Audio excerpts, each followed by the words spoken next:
Agustus 1945 telah dicetuskan sebagai Hari Kemerdekaan Indonesia. Akan tetapi, para sekutu tidak menerima kemerdekaan Indonesia.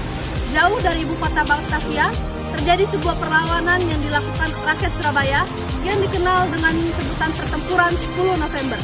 Di suatu desa, di pagi hari yang cerah, masyarakat hidup dengan damai menjalani aktivitas seperti biasa. Sayur, sayurnya teh. Nah hanya abdi rumah saya ayana tenang kawintanya, ayana bakal nyerang kitunya. Buah dikit gitu. Jamunya teh. Bede pegal liluna.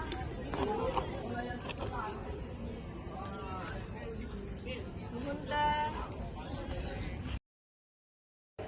Pada 19 September 1945, sekelompok Belanda di bawah pimpinan Mr. Plukman secara diam-diam mengibarkan bendera kebangsaan Belanda. Keesokan harinya, terjadi sebuah aksi heroik menuntut diturunkannya bendera tersebut. Sesampainya di Hotel Yamato, telah banyak rakyat Surabaya yang berkumpul dan berniat untuk membakar Hotel Yamato. Presiden Sudirman datang.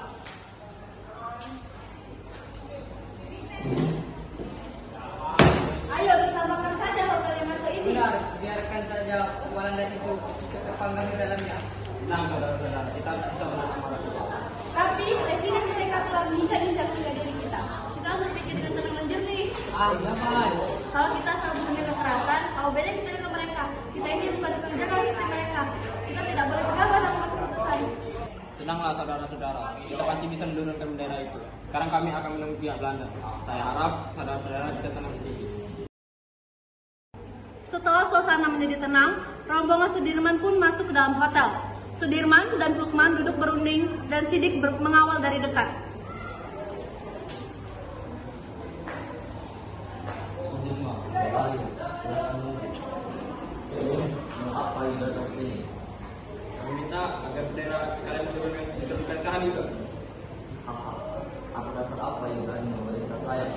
Presiden Soekarno memerintah agar bendera putih dikibarkan di seluruh wilayah Republik Indonesia. Tidak bisa. You harus tahu kalau kami tidak mengakui you punya negara. Dasar kau beda.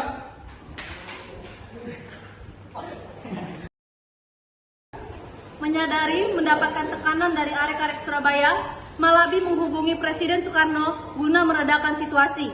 30 Oktober pukul 11.30, rombongan Jakarta tiba dan melaksanakan perundingan dengan Inggris. Selamat malam, Presiden.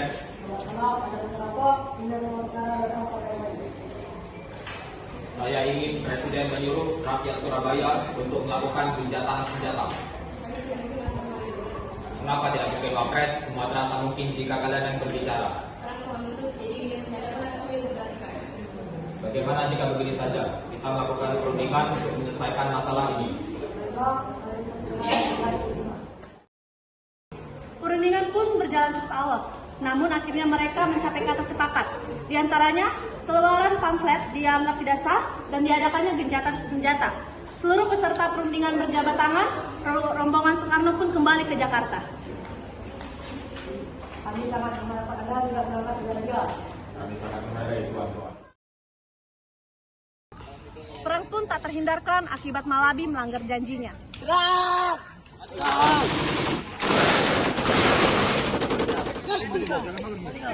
Tewasnya Malabi disambut teriakan kemenangan penuh semangat.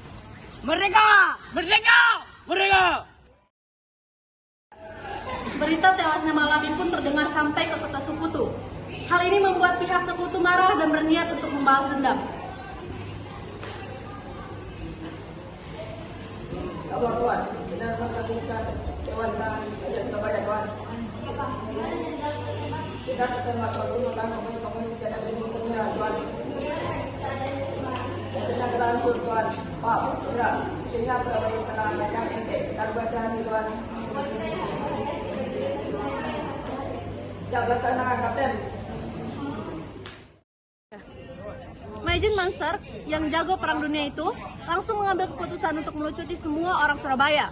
Keesokan harinya, Maijen Manser segera menuju ke tengah kota dan mengeluarkan ultimatum 10 November yang kemudian menyulut kemarahan dari arek-arek Surabaya.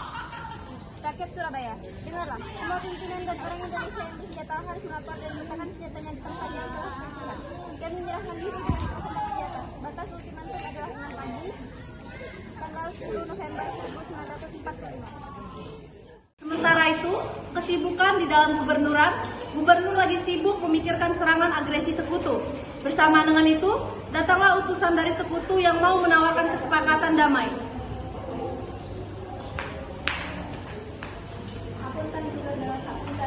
Ada apa? Tamu dari mana? Di mana tamu? Suruh masuk.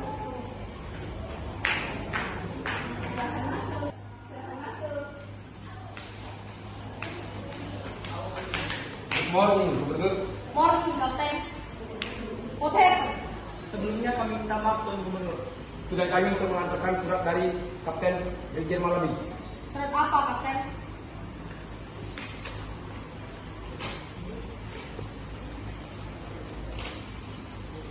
Apa? Bagaimana Tuan Gubernur? Apakah Tuan mau bergabung dengan company? Tidak.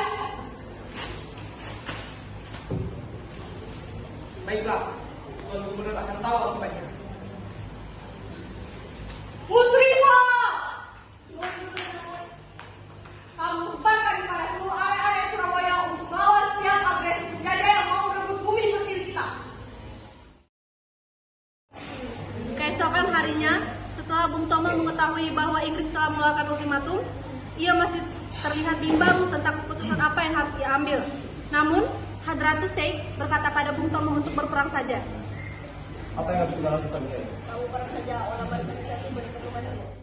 Tapi Kiai, Jangan menyimpan sikap keraguan-raguan. Allah Subhanahu wa taala pasti akan membantu kita. Cepat pergilah. Pasti baik, menunggu. baiklah. Terima kasih Kiai.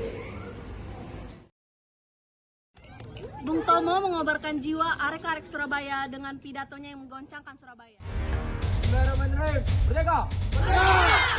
Saudara-saudara di Indonesia, penduduk kota Surabaya, bersiaplah. Keadaan genting. Saya peringatkan jangan mulai menembak. Baru kalau kita ditembak. Mari kita ganti dengan menyerang mereka. Lebih baik hancur lebur daripada tidak. Merdeka! Semua yang kita tetap merdeka atau mati. Sebab Allah berada di pihak yang benar. Percayalah saudara-saudara, Tuhan akan melindungi kita sekalian. Allahu Akbar! Merdeka! Pada akhirnya, pecahlah pertempuran 10 November karena pihak Indonesia tidak menghiraukan ultimatum. Suara dentuman peluru-peluru dan bom sekutu menghiasi kota Surabaya.